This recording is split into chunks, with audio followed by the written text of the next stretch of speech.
masuk dulu sambil barangkali Anda perlu membangunkan ingatan kan gitu ya. Materi AKL 1 kemarin ya.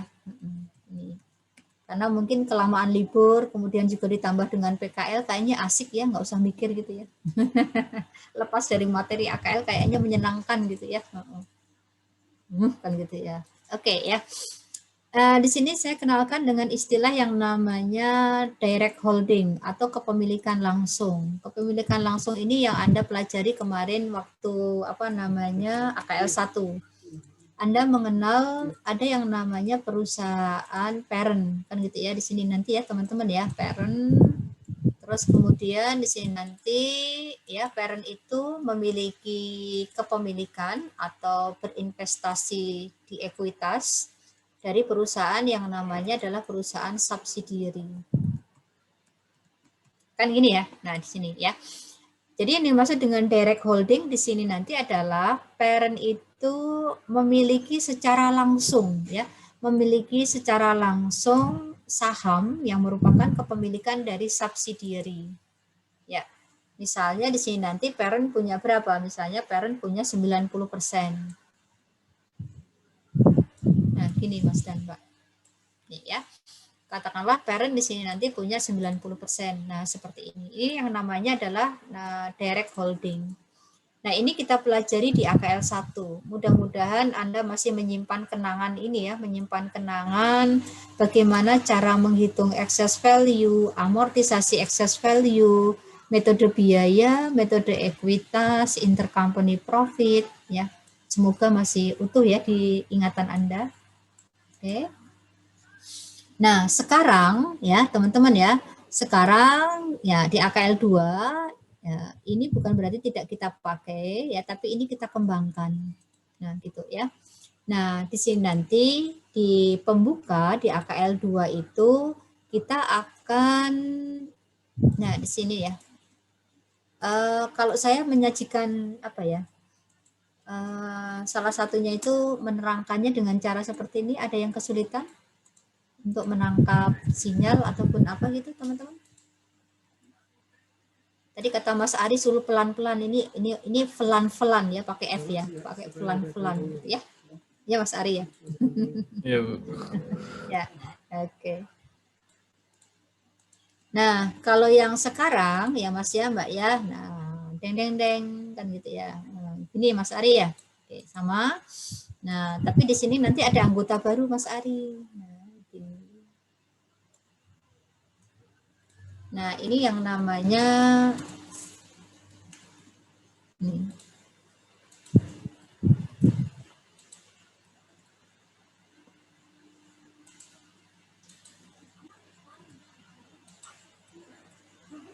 Nah, ini Mas Ari. Nah, kayak gini. Ini teman-teman.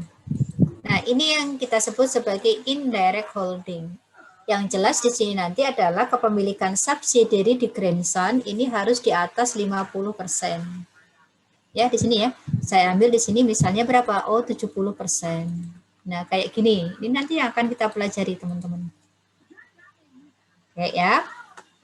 Nah, kepemilikan parent di subsidiary ya, itu adalah merupakan apa ya? Ini merupakan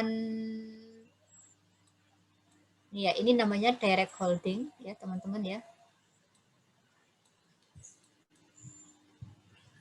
Nah, ini namanya direct holding ya. Yaitu parent langsung memiliki saham S ya. Tapi kemudian ini saya pisahkan aja dulu ya. Ini biar di sini ya. Nah, seperti ini.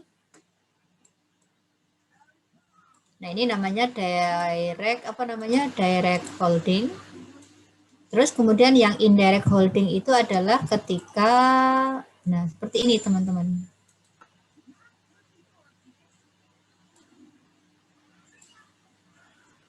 Yaitu ketika parent ya ikut menikmati hasil usahanya grandson. Nah, ini yang kita sebut sebagai indirect holding. Seperti ini. Karena apa? Karena nanti grandson ini nanti kan dimiliki oleh subsidiary ya. Grandson ini dimiliki oleh subsidiary, tentu saja grandson ini nanti akan dikonsolidasikan dengan subsidiary. Bisa ya? Terus kemudian subsidiary ini nanti akan dikonsolidasikan kepada parent. Nah, kalau Anda lihat sekarang kan gitu ya. Sebentar. Anggota keluarga parent itu adalah terdiri dari, ya di sini nanti ada 3 anggota.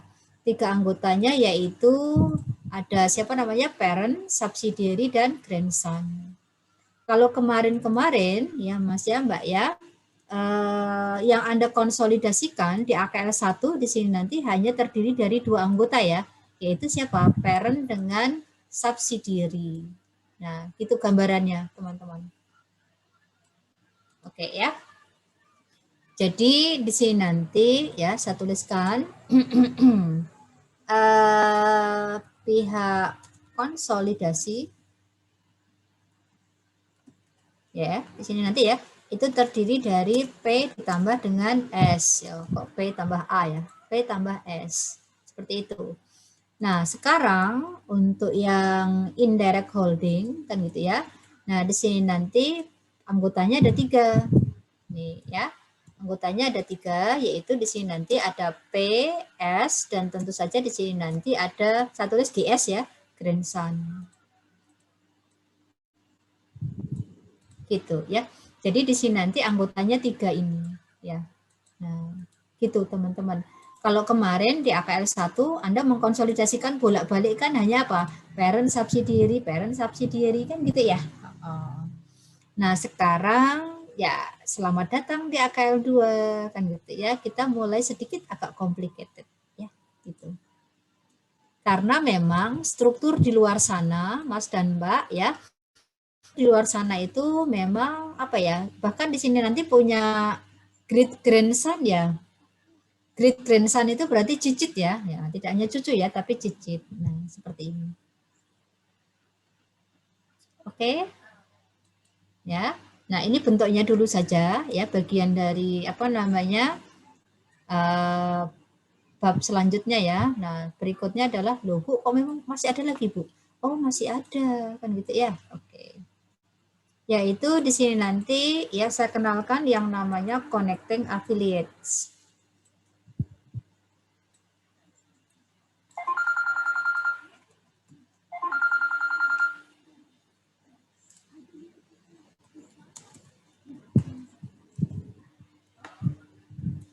Ini terjemahannya nggak ada ya, connecting affiliates gitu aja ya. Oke.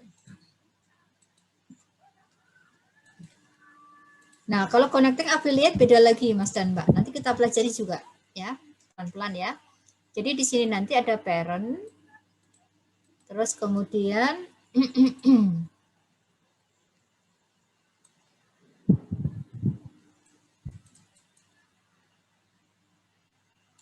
ya, seperti ini ya. Terus, nah, oke, jadi di sini nanti parent memiliki secara langsung dua-duanya. Seperti ini Mas dan Mbak. Oke ya. Terus kemudian berikutnya bisa jadi seperti ini, tambah. Ini namanya connecting affiliates. Indah ya, nah, indah ya. Nah, ya. Jadi di sini nanti adalah ada subsidiary 1 dan di sini nanti ada subsidiary apa 2. Nah, seperti ini Mas dan Mbak. Oke ya. Terus kemudian berikutnya ada yang namanya, ini yang di chapter 9 ya, di chapter 9. Nah, di sini nanti ada yang namanya mutual holding.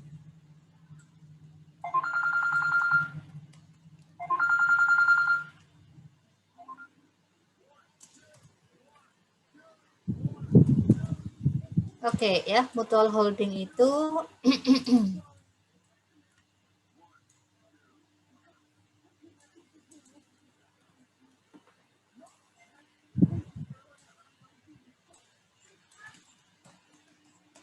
nah di sini nanti teman-teman ya, subsidiary, nah di sini mereka nanti saling memiliki. Panahnya ke atas dan ke bawah. Nah, ini yang namanya mutual holding. Gitu ya. Katakanlah di sini nanti adalah sebentar. Nah, seperti ini. Gitu ya. Nah, ada satu yang memiliki dominan, ada satu yang memiliki tidak dominan. Nah, seperti itu. Nah, oke, kira-kira ya ini gambarannya untuk chapter pembuka di AKL kedua. Nah, ini ya Mas ya, yaitu kita nanti akan belajar indirect holding, kemudian connecting affiliates, dan kemudian di sini nanti adalah mutual holdings. Ya. Nah, terus kemudian di sini kemarin kesepakatan dengan apa ya? Kesepakatan dengan dosen-dosen AKL ya, melihat track record hasil UTS ataupun apa namanya? UAS yang AKL 1 kemarin kita memutuskan untuk menggunakan metode ekuitas saja di sini. Itu Mas dan Mbak ya. Jadi kita meninggalkan metode cost karena sepertinya teman-teman ini masih bersusah payah ya kalau misalnya ada double ini ya. Nah, nanti kita semuanya menggunakan metode ekuitas. Nah, di sini.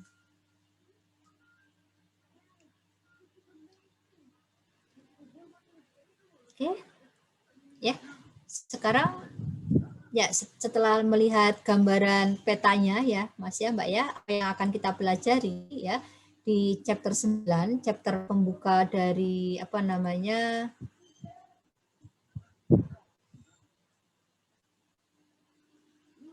ya. Nah, di sini nanti adalah Anda bisa apa namanya mendapatkan apa ya di sini nanti ya. Nah, di sini nanti ya kira-kira itu adalah gambaran ya, gambaran mengenai apa? Gambaran mengenai apa yang akan kita pelajari di ya AKL 2. Nah, seperti ini Mas dan Mbak.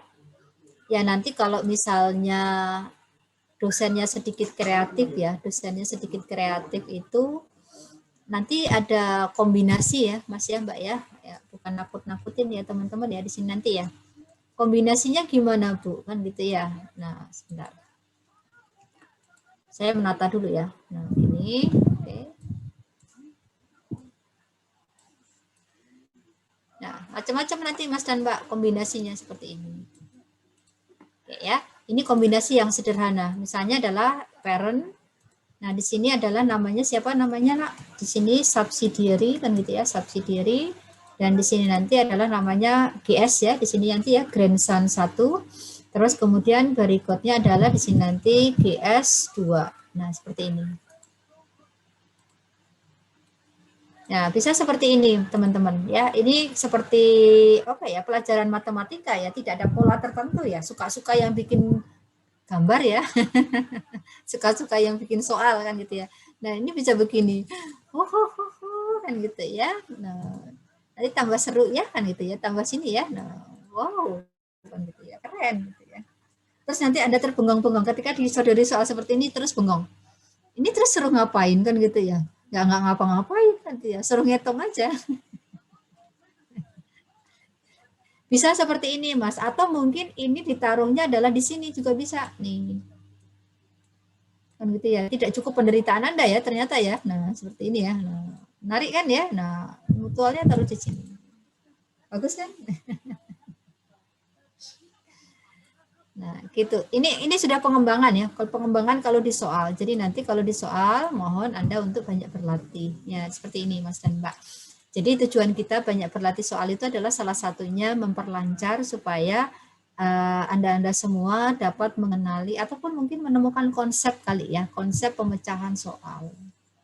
Nah, gitu Mas dan Mbak. Oke ya. Jadi ini hanya gambarannya aja dulu teman-teman ya. Oke. Sampai sini dulu, kalau ada yang mau bertanya atau mau merespon silakan.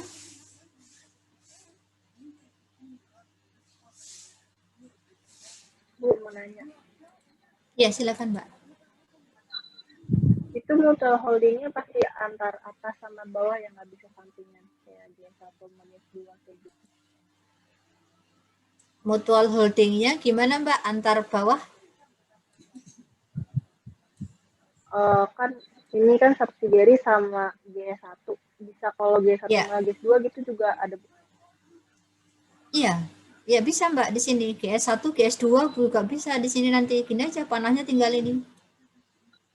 Nah, gini Mbak, indah kan Mbak? Nah, indah kan Mbak? Nah.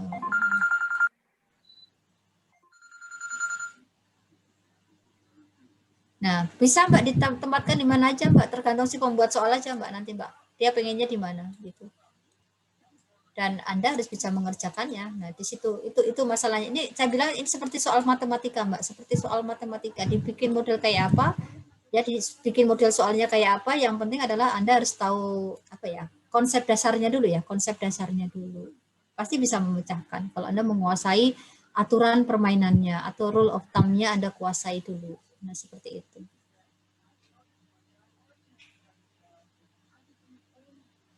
Kan ceritanya kan gini, Mbak Mas ya. Pihak ini masing-masing pihak di sini nanti kalau apa namanya ya, kan boleh berinvestasi saham, boleh membeli saham siapa aja kan ya. Misalnya gini, subsidiary ini boleh nggak misalnya ya membeli ya misalnya membeli sahamnya GS1 Grandson ya, perusahaan yang kita sebut sebagai Grandson 1 ataupun Grandson 2. Terus kemudian Grandson 1, Grandson 2 boleh nggak mereka saling beli saham? Boleh saja, kan gitu. Bahkan nanti kalau misalnya si pembuatnya usil itu bisa begini Mas dan Mbak ya. Maaf ya. Kok jadi begini ya ini ya. Sebentar. Misalnya begini Mas dan Mbak nih. Boleh nggak? Boleh, boleh saja. Jadi P ini punya direct holding di subsidiary dan juga punya direct holding kepemilikan langsung di GS2. Boleh Mbak seperti ini Mbak. Ya. Tapi saya tidak ingin menakut-nakuti Anda dulu, tapi ini pengembangan ya, pengembangan kan gitu ya. Nah, nanti kita kembali ke semula. Nah, kita kembali ke sini saja, Mbak Mas nih. Ini konsep dasarnya aja dulu ya. Jadi di sini nanti ada yang namanya indirect holding di sini, kemudian connecting affiliates dan kemudian di sini nanti adalah mutual holding. Nah, gitu. Ini aja konsep dasarnya dulu aja yang nanti kita pelajari. Baru nanti di soal kan gitu ya. Mohon maaf ya kemarin kalau Anda merasa terzalimi oleh soal UTS ataupun UAS ya, karena itu adalah merupakan soal yang saya kembangkan. Ya, seperti itu Mas dan Mbak. Artinya dengan metode pembelajaran yang PJJ, open book, ya, Ponfriend, Asfriend, ataupun pinjam file teman, kan kemungkinan itu terjadi kan gitu ya. Nah, di situ nanti makanya saya ya bikin sedikit satu tingkat lebih tinggi ya, complicatednya seperti itu. Makanya tadi kan saya minta tolong Anda, saya ngomong, silakan ngomong, disuruh ngomong diem aja, kan gitu ya. Jadi saya merasa ya fine-fine aja kan gitu ya. disuruh ngasih masukan atau apa, Bu soalnya yang gampang dong Bu kan gitu ya. Nah, nggak ada yang bilang begitu ya, saya feel free aja. Barangkali innocent kali ya Mas Ari ya, tidak merasa bersalah ya gitu ya. Oke, baik ya teman-teman. Kalau tidak ada, nah yuk mari kita mulai ya. Oke ya. Nah, di sini saya mulai dari yang namanya direct holding. Nah, seperti ini teman-teman, ada yang namanya kepemilikan apa namanya langsung ya, kepemilikan langsung seperti yang Anda pelajari di satu semester kemarin AKL 1. Di mana ya parent hanya memiliki perusahaan investasi yang namanya subsidiary. Oke ya. Nah, di sini nanti ya Mas ya, Mbak ya, di proses konsolidasi kemarin ya yang kita sebut sebagai entitas konsolidasian itu adalah pihak parent ya ditambah dengan sebagian dari S yang dimiliki oleh parent. Misalnya adalah di sini S memiliki apa? S dimiliki 90%. Berarti nanti yang digabung dengan P, yang digabung dengan P itu adalah 90% S. Sementara yang 10% itu kita pisahkan dengan nama akun tersendiri. Nama akunnya adalah non-controlling interest atau dalam bahasa Indonesianya kepentingan non-pengendali. Ya, masih ingat ya? Nah, Jadi yang di AKL 1 kemarin kan Anda mengenal istilah entitas konsolidasi dan ada yang namanya apa? Non pengendali atau NCI 10%. Ya, semoga masih ingat ya. Seperti itu teman-teman. Baik ya, ini yang kita pelajari di AKL 1 kemarin. Ya. Nah, sekarang ya kita mempelajari yang di AKL 2. Tadi sudah saya kenalkan strukturnya, yaitu ini yang disebut sebagai indirect holding. Indirect holding dalam hal ini adalah kita lihat dari si pemimpin grup ya. Pemimpin grup itu adalah si parent ya. Parent ini adalah si pemimpin grup ya. Teman-teman, kalau KTTA-nya itu adalah akuntansi keuangan dan Anda mengambil laporan-laporan keuangan di BEI, Bursa Efek Indonesia, Anda lihat di sana ya yang namanya subsidiary atau perusahaan anak itu perusahaannya banyak sekali. Jarang perusahaan yang anak perusahaannya itu hanya satu. Ya, kalau Anda lihat beberapa perusahaan besar itu anak perusahaannya ada yang 40 kan gitu ya, ada yang 50, ada yang 17 juga ada, yang 5 juga ada. Ya, misalnya kalau Anda disuruh gambar gitu ya, struktur dari 40 ya, 40 plus 1 ya, leadernya kan 1. Nah, seperti apa? Nah, gitu. Pasti tidak sesederhana ini Mas dan Mbak. Tidak sesederhana ini. Ya. Misalnya kalau perusahaan parent itu punya 5 subsidiary, Anda pasti sudah kebingungan bagaimana pola hubungan antara parent dengan para anak-anaknya ini. Nah, begitu Mas dan Mbak. Makanya di sini nanti adalah kita akan berusaha mengenali ya di sini nanti ya, mengenali bagaimana hubungan antara si pemimpin grup atau dalam hal ini parent ya, parent perusahaan induk dengan perusahaan-perusahaan investee atau dengan perusahaan afiliasi yang ada di bawahnya. Nah, seperti itu ceritanya. Nah, sekarang kita kenali yang model ini, gitu ya. Ini yang disebut sebagai indirect holding, kan itu. Nah, ini sepertinya keinginan ya Rizal tadi sepertinya ke ini ya, ke terlaksana ya. Kita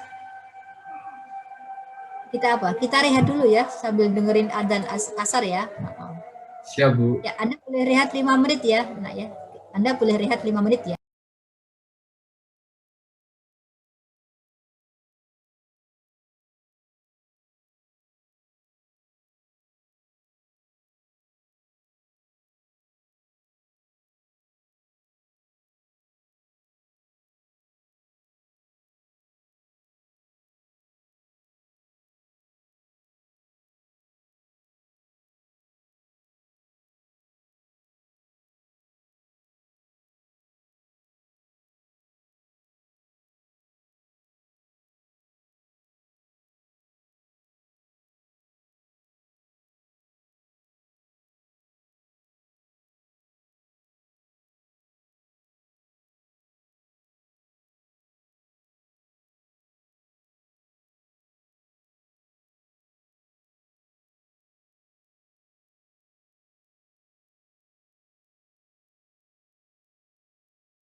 Oke, baik teman-teman ya.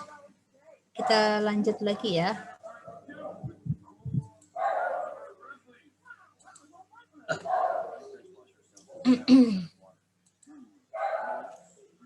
Oke, baik ya. Tadi kita sampai di sini ya. Oke. Nah, sekarang ya Mas ya, Mbak ya. Ya, mudah-mudahan saya tidak terlalu cepat ya. Ya. Ketika kita mengamati kepemilikan tidak langsung atau indirect holding yang seperti ini ya. Anda lihat di sini ya. Parent memiliki secara langsung subsidiary 90% dan subsidiary memiliki grandson ya. Subsidiary memiliki grandson yaitu sebesar 60%. Nah, yang pertama kita identifikasi itu adalah si non pengendali atau NCI, non controlling interest. Non controlling interest kalau Anda lihat ya, non controlling interest sekarang ada ada di dua tempat ya, yaitu non controlling interest di subsidiary dan non controlling interest di grandson gitu ya. Non controlling interest di subsidiary ya ini ada 10% ya Mas ya Mbak ya. 10% itu karena parent memiliki 90% atau saya balik, subsidiary dimiliki oleh parent 90%. Berarti 10% sisanya itu ya subsidiary dimiliki oleh pemegang saham yang lain. Pemegang saham yang lain itu nantilah yang kita sebut sebagai non pengendali DS ya atau non pengendali di subsidiary. Bisa diikuti ya. Baik. Terus kemudian yang kedua, Anda perhatikan di sini. Subsidiary ini menjadi pemilik mayoritas ya, meskipun mayoritasnya itu 60%, tapi kan dia di atas 50%. Sehingga non pengendali di grandson ya Anda perhatikan Mas dan Mbak itu ada 40%. 40% didapat dari mana ya, yaitu 100% dikurangi dengan 60%. Ya. Berarti di sini kita mengidentifikasi dulu untuk non pengendali. Gitu ya. Nah, itu yang pertama. Oke. Nah, sekarang yang kedua yaitu kita akan ya mengidentifikasi bagaimana cara menghitung ya berapa kepentingan non pengendali dari masing-masing subsidiary maupun grandson. Ya. Nah, di sini kalau Anda perhatikan tadi ya. Oke. Di entitas konsolidasian di sini nanti parent memiliki 90% S ya. Berarti konsolidasian antara parent dengan S di sini nanti terdiri dari parent itu sendiri ditambah dengan 90% S. Kebalikan dari non pengendali tadi ya teman-teman ya. Sementara antara subsidiary dengan grandson ya, ini berarti adalah apa? Penggabungannya adalah subsidiary ditambah dengan klaim ataupun hak subsidiary terhadap grandson yaitu 60%. Oke, teman-teman ya. Nah, dari dua konsep ini tadi kita bisa melanjutkan di sini nanti ya perhitungan untuk menentukan income from S atau income from grandson ya, dan juga untuk menentukan besarnya NCI expand gitu ya. Kalau income from berarti di sini nanti adalah kita menggunakan yang mana teman-teman di sini. Income from itu adalah yang diwakili 90% S, yaitu income from son atau income from subsidiary. Sementara yang 60% GS ini nanti mewakili perhitungan untuk income from grandson. Gitu ya. Oke, nah seperti ini ya. Pertama adalah ya Mas ya Mbak ya. Oke. Kita lihat di sini ya entitas konsolidasi di subsidiary dengan grandson ya. Dalam hal ini nanti ya parent itu memiliki di sini nanti ya kita sebut sebagai indirect ya, indirect holding. karena parent itu memiliki 90% S, itu ya. Kemudian S, konsolidasi antara S dengan grandson itu diwakili dengan notasi S ya, S subsidiary ditambah dengan 60% ya kepemilikan subsidiary di grandson. Berarti di sini 60% GS. Anda boleh mengatakan 60% GS itu adalah income from GS. Nah, seperti itu. Sehingga ya, nanti kalau Anda pengen menghitung income from subsidiary itu adalah ya, kalau secara rumusnya itu 90% dikalikan S ditambah 60% GS. Nah, seperti itu. Sementara kalau NCI ya, kalau NCI-nya kita lihat dari sini aja ya, 10% yang di subsidiary, terus itu nanti dia berhak atas 10% dikalikan pendapatan S terpisah ditambah dengan alokasi grandson ke subsidiary 60%. Nah, seperti itu Mas dan Mbak. Dan selanjutnya adalah ya di sini nanti non pengendalinya tambah satu lagi ya teman-teman ya. Non pengendalinya adalah di tempat siapa di sini? Di tempatnya si grandson. Gitu. Atau kalau Anda masih kebingungan, saya ulangi ya. Saya ulangi di sini saya pakai 2 slide sebelumnya. Nah, dari sini dulu ya. Di sini tidak saya slideshow supaya saya bisa bisa bereksplorasi dengan ya slide saya. Saya mulai dari sini dulu kalau Anda kebingungan ya, sebentar ya, saya ulangi. Ketika kita memiliki struktur kepemilikan tidak langsung seperti ini, tolong Anda lihatin ya, di mana parent memiliki 90% subsidiary, di sini kita bisa mengidentifikasi bahwa ada non pengendali 10%. Gitu ya. Dan sementara di grandson ada non pengendali sebanyak berapa? 40%. Sampai sini ada yang kebingungan? Belum? Ya, kalau belum ya saya tempatkan seperti ini. Nah, dari sini dulu ya. Mudah-mudahan teknik yang saya sampaikan ini tidak membingungkan Anda. Berarti di sini nanti adalah NCI expand di tempatnya siapa? GS ya. Itu sama dengan 40%. Masih ingat ya? Dikalikan dengan di sini nanti adalah net income apa? Net income-nya si GS. Ya tidak teman-teman? Gitu ya. Nah, terus kemudian berikutnya adalah nah, sini ya. Nah, di sini untuk siapa namanya? NCI expand di subsidiary ya. Ini bukan 40% ya, tapi ini adalah sebesar berapa? 10% kan ya? 10%. Betul. Betul, terima kasih. Nah, kan kayak gini ya, teman-teman ya.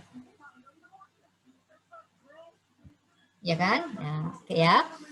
Nah, sekarang ya, net income S ya, di sini nanti, oke.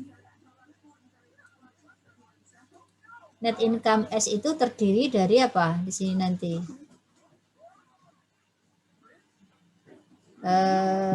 Net income S itu di sini nanti adalah saya tulis ini ya, separate earning S ditambah 60% hasil investasi dari siapa? GS.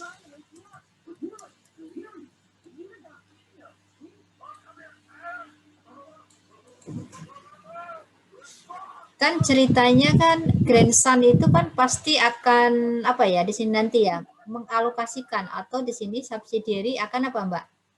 Mengambil 60% hasil operasi grandson untuk diakui di laporan laba ruginya subsidiary. Ini sebenarnya ya dulu kan gitu ya. Oke ya. Berarti di sini nanti adalah ya Mas ya Mbak ya. Nah, di sini untuk NCI expand di subsidiary. Nah, di sini ya. Nah, ini saya sebut sebagai spirit earning S, itu saya sebut sebagai S aja ya.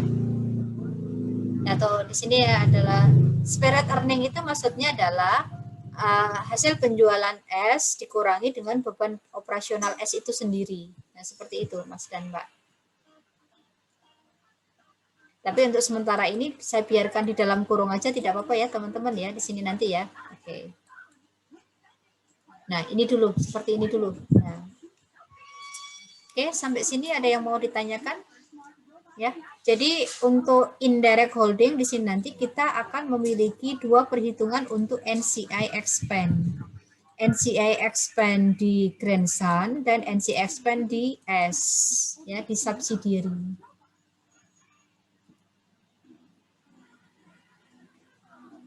Oke.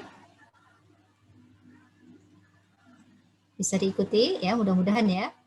Nah, terus kemudian berikutnya adalah, nah di sini kalau Anda kebingungan, ini saya tempatkan di sini. Ini ya. Nah, ini tadi yang saya inikan. Nah, seperti ini. Ini kalau kita bicara tentang apa namanya entitas konsolidasi. Nah, dari sini aja dulu supaya Anda nggak bingung. Parent ini nanti kan akan mengakui 90%, ya 90% ya. Ini ceritanya adalah Anda menghitung apa ya, penggabungan, boleh penggabungan aset, boleh penggabungan laporan laba rugi. Penggabungan laporan laba rugi di situ nanti diwakili oleh apa? Penggabungan dari laporan laba rugi parent ditambah dengan laba rugi S yang diwakili dengan apa? Di situ nanti diwakili dengan akun income from S. Di mana income from S itu kan gitu ya, persentase kepemilikan parent ya dikalikan dengan total penghasilan S. Total penghasilan S itu adalah spirit earning S itu ditambah dengan penghasilan S dari GS, dari grandson. Jadi yang agak complicated itu memang di S-nya ya teman-teman ya, di S di sini ya, di S. Karena S memiliki apa? Selain penghasilan sendiri, dia juga memiliki penghasilan investasi dari grandson. Nah, seperti itu. Oke. Terus kemudian berikutnya adalah ya, kalau di siapa namanya? Di subsidiary lagi ya, di subsidiary lagi. Di sini nanti ada yang namanya NCI. Di sini ya, NCI di sini nanti dia ya, NCI di subsidiary dia memiliki berapa Mbak tadi Mbak? 10% ya. 10% dikalikan ini. Jadi kalau misalnya ini saya sebentar maaf, lupa kalau saya tidak ini ya. Kalau misalnya saya pindahkan ke atas seperti ini, nah seperti ini ya teman-teman ya. Nah di sini kalau Anda lihat kan gitu ya, kalau ini Anda jumlahkan, ini kan cuma dengan 100% S ya. 100% S ya ditambah dengan 60% dari GS. Nah seperti itu Mas dan Mbak. Artinya adalah ya, S itu nanti seolah-olah akan dialokasikan kepada parent dan NCI.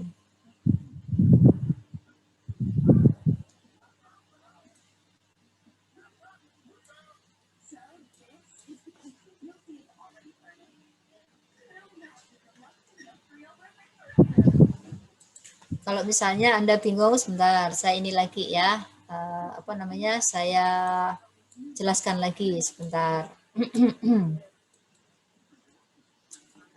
Jadi begini ya, awalnya seperti ini. Saya mulai dari kiri aja dulu ya, nggak apa-apa ya. Nah, ini siapa? Ya, ini adalah grandson. Oke ya, grandson. Oke ya Mas ya Mbak ya. Ini nanti akan dialokasikan kepada para pemegang sahamnya.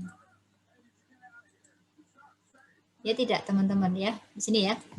Nah di sini nanti dia akan dialokasikan kepada yang namanya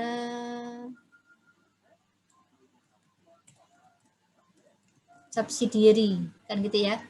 dialokasikan kepada subsidiary dan kemudian dialokasikan kepada siapa namanya?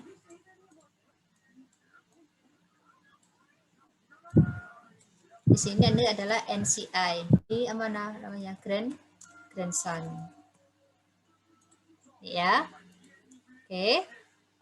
Nah, terus kemudian ya yang diterapkan ke subsidiary di sini nanti ya. Sebentar.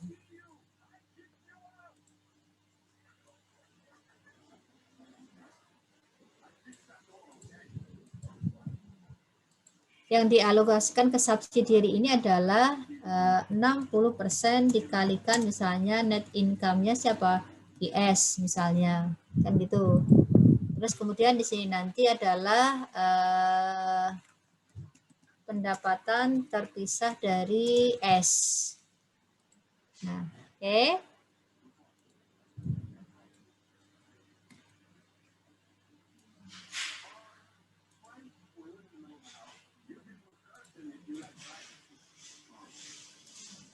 Gimana ya? Nah, seperti ini ya. Buat menggainikan ke sini nih, gini-gini. Nah, oke ya. Nah, terus kemudian berikutnya adalah, jadi ini kan menjadi begini ya, mudah-mudahan Anda mengerti ya, nih ya. Oke. Sebentar. Kayaknya yang ini ya, ini aja ya.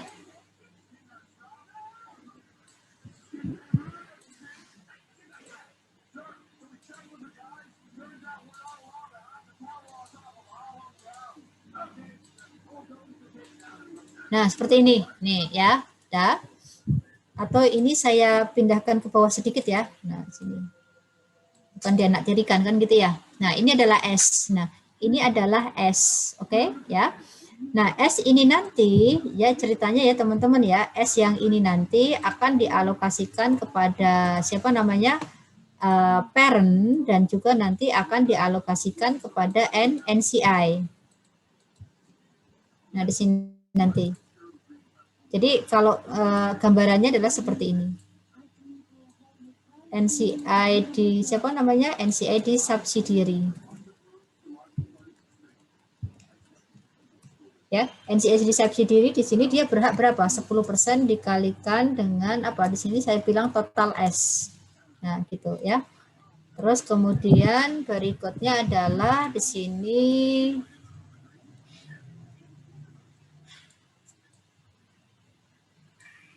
ya, mudah-mudahan ini membantu ya. Di sini nanti parent gitu ya. Parent berarti di sini parent adalah sebesar berapa? 90%. Nah, kayak gini. Gitu teman-teman ya.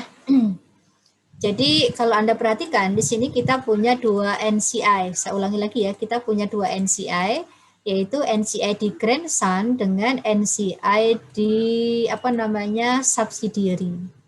Di mana NCI di grandson ini adalah sebesar berapa? 40% dikalikan dengan net income-nya siapa namanya? Grandson, GS. Nih, Mas dan Mbak. Jadi kalau Anda perhatikan ya, grandson ini dibawa ke siapa namanya? Dibawa ke S sebesar 60% ya. Kalau Anda lihat dibawa ke S sebesar 60% dan diambil oleh pihak NCI yaitu sebesar berapa? Sebesar 40%. Nah, sampai sini dulu. Oke, ya. Nah, ini berhenti sampai di sini, teman-teman. Terus kemudian berikutnya di sini nanti adalah S, ini adalah S ya, subsidiary. Sebentar, saya tulis dulu, yaitu subsidiary.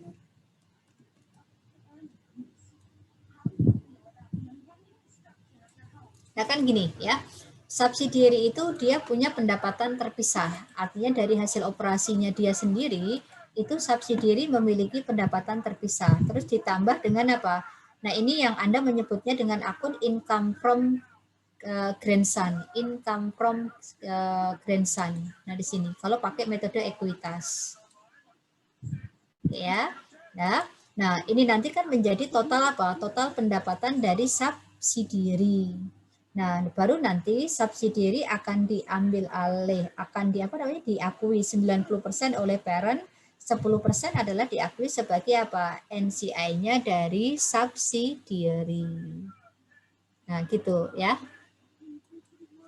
Kira-kira kalau dengan pakai gambaran seperti ini, mudah-mudahan lebih paham ya, mudah-mudahan lebih jelas ya. Oke, nah di sini nanti adalah ya NCI di mana subsidiary, saya tulis gini aja ya, sama dengan 10% ya. Di sini nanti Anda kalikan, yaitu kalau saya tulis begini, 60% dikalikan GS. Ya, GS itu artinya adalah laba bersihnya si grandson ditambah dengan ya di sini adalah net income dari apa? Net income atau pendapatan terpisah saja ya supaya ini ya. Separate earning dari S sendiri.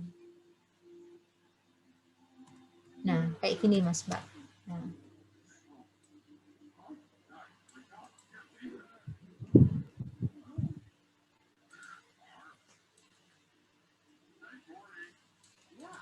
Nah, seperti itu ya.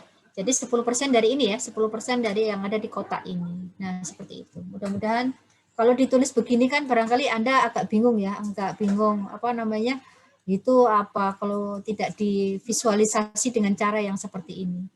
Jadi ini kan 100% subsidiary yang nantinya akan dialokasikan 90% kepada parent dan 10% kepada siapa? NCI di subsidiary. Begitu kira-kira, silakan kalau ada yang mau merespon, teman-teman. Berarti untuk menghitung pendapatan dari parent itu dimulai dari yang paling kecil ya Bu? Dari grandson dulu. Nanti ke atas, iya. ke atas. Betul. Baik. Enaknya memang dirunut ya, Mas Rijal ya. Enaknya dirunut dari bawah ya. Karena kalau langsung dari S, S-nya sendiri kan kita harus menentukan berapa pendapatan dari grandson ya. Nah, di sini. Enaknya memang dari sini, Mas Rijal. Baik Bu, terima kasih. Ya, sama-sama. Misalnya kan kalau ini saya buang kotaknya kan gitu ya, Anda lihat ya di sini ya 60% GS, di sini 40% GS. Jadi seolah-olah kan grandson ini kan gitu ya, grandson ini dibawa ke dua pihak ya, dialokasikan ke dalam dua pihak, yaitu subsidiary 60% dan NCI-nya adalah NCI grandson adalah 60%. Kan gitu ya. Terus kemudian berikutnya subsidiary di sini nanti adalah pendapatan dari grandson ditambah dengan pendapatan subsidiary sendiri. Nah, ini nanti akan ya dialokasikan kepada para pemilik subsidiary. Kan ini para pemilik subsidiary yaitu parent dengan apa? NCI di subsidiary. Gitu. Jadi seperti yang kita bilang tadi, kita punya dua NCI, yaitu NCI di grandson dengan NCI di mana? Di subsidiary. Ya, begitu. Oke ya.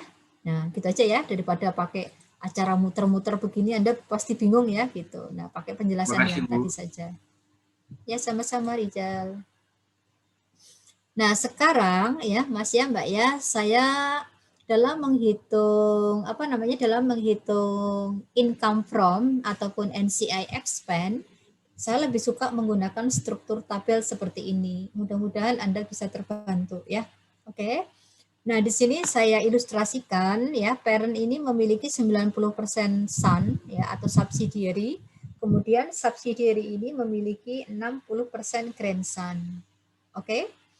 Terus kemudian ya angka yang kita perlukan ini adalah separate earning atau pendapatan terpisah. Pendapatan terpisah masih ingat tadi yaitu sales dari parent dikurangi dengan beban operasional tanpa dividen income dari son kalau dia pakai metode biaya atau tanpa juga income from kalau dia menggunakan metode ekuitas. Jadi ini penghasilan murni punyanya P sendiri. Penghasilan murni punyanya son tanpa income from grandson ataupun dividen income from grandson. Nah, gitu. Ya. Nah, di sini nanti Mas Rijal dan teman-teman kita akan melakukan alokasi. Alokasi yang pertama adalah yang dari yang tidak punya siapa-siapa, yaitu grandson. grandson tidak punya anak lagi, kan gitu ya, paling bawah. Oke. Jadi di sini yang 40.000 ini nanti akan kita alokasikan dari grandson, kita ambil 60%, Mbak, di sini ya. Keterangannya tidak saya ini kan ya, tidak saya cantumkan ya. Di sini adalah 60% kepada dalam hal ini adalah kepada son. Jadi di sini dikurangkan 24.000 sehingga nanti Anda dapatkan di sini nanti adalah bagiannya NCI 40% atau 16 dikalikan ini ya. 40% dikalikan 40.000. Sementara yang 60% ini nanti dikurangkan dari 40.000 untuk ditambahkan ke son. Nah, ini tadi yang saya gambarkan ini dalam dua kotak tadi ya, Mas ya, Mbak ya. Sehingga sekarang kalau kita jumlahkan sementara, total penghasilan subsidiary son ini adalah 84, 60 tambah 24. Oke. Sementara grandson di sini nanti masih tersisa 16.000 untuk pihak non pengendali. Sampai di sini bisa ya. Nah, terus kemudian berikutnya adalah ya Mas ya, Mbak ya. Nah, untuk son ya di sini nanti keterangannya ya 60% ditambah dengan berapa? 60% ditambah dengan 60.000 ya di sini nanti ya. Oke. Nah, kemudian kita lanjutkan yaitu kita akan mengalokasikan yang 84.000 ini. 84.000 ini nanti akan diambil 90% kepada pihak parent, di mana Anda mengakui ini adalah sebagai akunnya income from son, gitu ya. Sehingga nanti laba konsolidasinya adalah laba bersih